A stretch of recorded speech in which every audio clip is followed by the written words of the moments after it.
Q104, the home of rock and roll. I'm Neil Spence. Colin James is in town tonight on its Blue Highways tour, playing for a sold-out Casino Nova Scotia crowd. For that, he joins us in Studio Q. Ready? Let's go.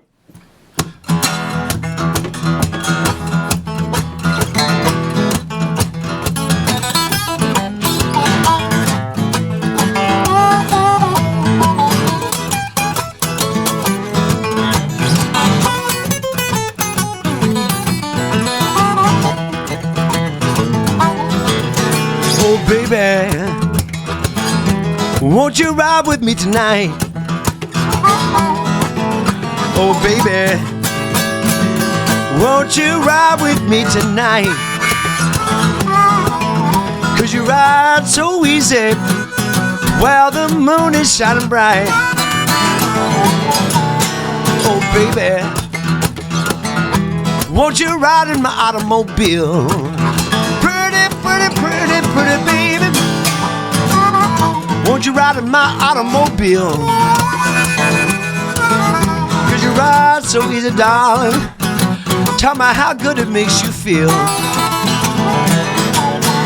Well, it's kinda getting hot, baby. I'm going from door to door. Look at you right now, I will never be back no more. 'Cause I used to be down, baby, now I'm... You can tip your hat at me, son. You can call me Miss Love. Hey.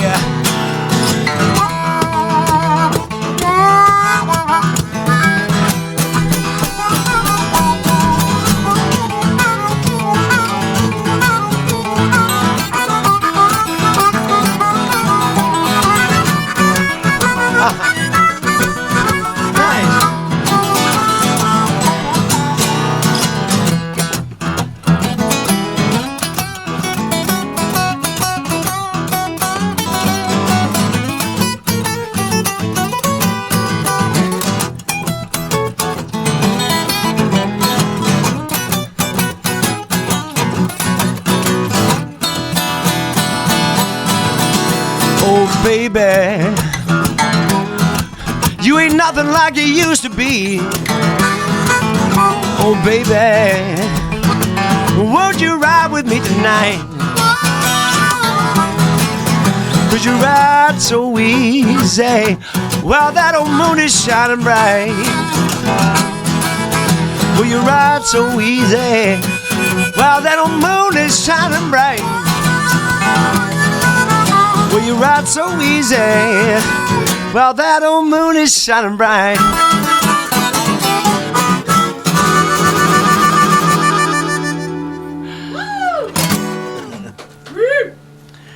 Woo, it's early. Q104, the home of rock and roll. Colin James in the Q studios and playing out those blues classics. We're debating, who is that? Howlin' Wolf or... I think Willie Dixon might Willie have Dixon? written the song, but Howlin' Wolf did the kind of definitive version, unless he wrote it, which is possible. When it comes to blues, everybody's done a little bit of something, and everybody interprets it in a different way, oh my right? God, some songs are like 8 versions of the same song. So. Who actually owns a copyright in that kind of sense, or who owns the rights to the song? I mean, the original writer. Collective humanity, man.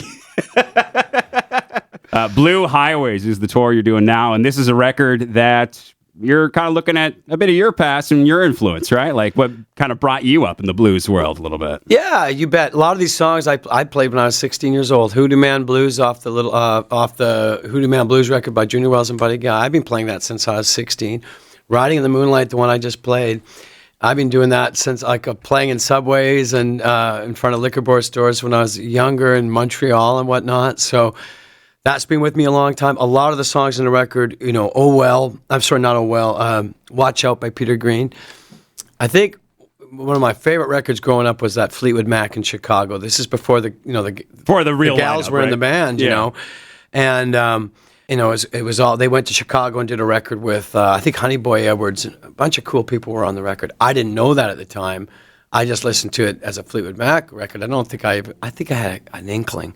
But it was one of those first records where they had live, people talking between takes, and I found it intriguing. And that record for a guitar player, to me, is like a dictionary of how to play blues, in a really kind of clean sound too. So Yeah. Being a talking in between takes and records. You got a bit of that on their latest record as well, which, this day and age, I often wonder, was that really in the moment or was that something captured later? In the case of Boogie Funk, which is the kind of ripping boogie off the start, it's totally real because the bass player was only he only plays on that song and 101 because mostly it's Steve Peltier on bass, and in this case, it was Norm Fisher who plays with Bryan Adams playing bass on that one, and Norm didn't really know what the arrangement was, and we went at it so furiously. I think he was a little shocked, and at the end of the track stopped, and he went, "Woo, that was unexpected," and we just decided to keep it. Yeah, it's great to capture those real moments in the recording. A lot of times in records today, you think, oh, it's all kind of just pieced together one bit at a time. But that's you guys actually doing it for real in the studio, sterilized and whatnot. Well, that's the thing that. I mean, for all the bad news about low-budget records being the norm now, as far as, obviously everyone tries to record it properly and do it, but the days of the $200,000, $300 budgets are gone. So, and it just goes to show you don't need that. Where was this record recorded? We recorded in Vancouver at the Warehouse Studios. Beautiful kind of, it's one of those studios that has a bit of natural light coming in it. Beautiful old building. It's from the late 18s, I think. Old brick building. Bryan Adams, it's his studio. Because the studio kind of brings a bit of that magic to whatever you're making there. The atmosphere that's in the air, whether it's, the feeling of who's been there before or the feeling of just what's on the walls to kind of give you kind of an idea or what puts that frame of mind. Yeah, and it was really a pleasure to play with the band. It was really great the band. We had played all for the, on a whole tour. It was just great to go in and play with the guys. And, I love it when you decide project records, like we're going to do all blues on this record was the thought, and we're not going to put any originals. Let's keep it with the classics. And it seems to have, hit a chord with people, and it's been a lot of fun. When you're doing the classics, how do you narrow down which ones you want to do? Well, in this case, we just over-recorded, and then you could kind of tell right away if something was hitting. And that's it. For 2 days, we just went at it, and then kind of said, nope, yep, nope. So out of 13 songs that made the record, how many did you have in total?